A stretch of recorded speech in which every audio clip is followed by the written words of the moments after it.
जालना शहरात सापडली 500 वर्ष अगोदरची श्री हरी विष्णूची मूर्ती. अशी मूर्ती पूर्ण मराठवाड्यात कुठं पाहायला भेटत नाही.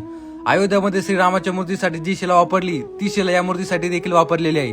आणि ती शिला 500 वर्ष अगोदर जालन्यामध्ये कशी आली हे खूप मोठं रहस्य आहे.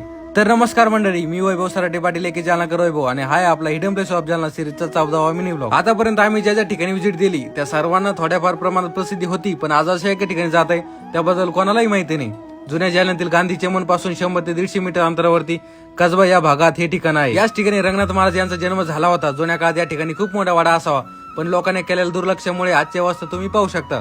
वरच्या भागात गणपती बाप्पाची प्राचीन मूर्ती, त्यानंतर आई जगदंबाची प्राचीन मूर्ती आणि रंगनाथ महाराज यांचा चरण पादुका देखील आहे. आणि खाली तळघरात पहिलं मंदिर महादेवाचं आहे आणि मंदिराचे बांधकाम हेमाडपंथी शैलीसारखं दिसून येतं आणि हे खूप प्राचीन शिवलिंग आहे. आता वेळ होती ती मूर्ती पाहण्याची, ज्या मूर्तीचा फक्त एक फोटो पाहून माझी एक्साइटमेंट खूप जास्त वाढली होती. खाली जाण्याचा रस्ता असा आहे की एका वेळेस एकच माणूस खाली जाऊ शकतो किंवा वरती येऊ शकतो. आणि ही आहे श्री हरी विष्णूची मूर्ती. घ्या दर्शन.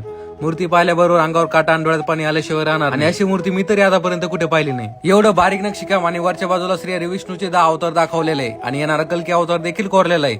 या ठिकाणी पूर्ण माती भरलेली होती, पण ज्ञानेश्वर वांगे आणि त्यांच्या मित्रमंडळाने एकदम स्वच्छ केलं आणि खूप वर्षापासून खंडित झालेली पूजा देखील चालू केली. आपल्या जालन्यामध्ये एवढी सुंदर आणि प्राचीन मूर्ती आहे, पण त्याबद्दल कोणालाही माहिती नाही. या ब्लॉगला एवढं शेअर करा की पुरातत्व विभाग आणि प्रशासनाचं लक्ष या मूर्तीकडे जाईल. जालना जिल्ह्यामध्ये प्रत्येकाला हे ठिकाण माहिती झालं पाहिजे. आम्ही आमचं काम केलं, प्रसिद्ध करायचं काम तुमचं.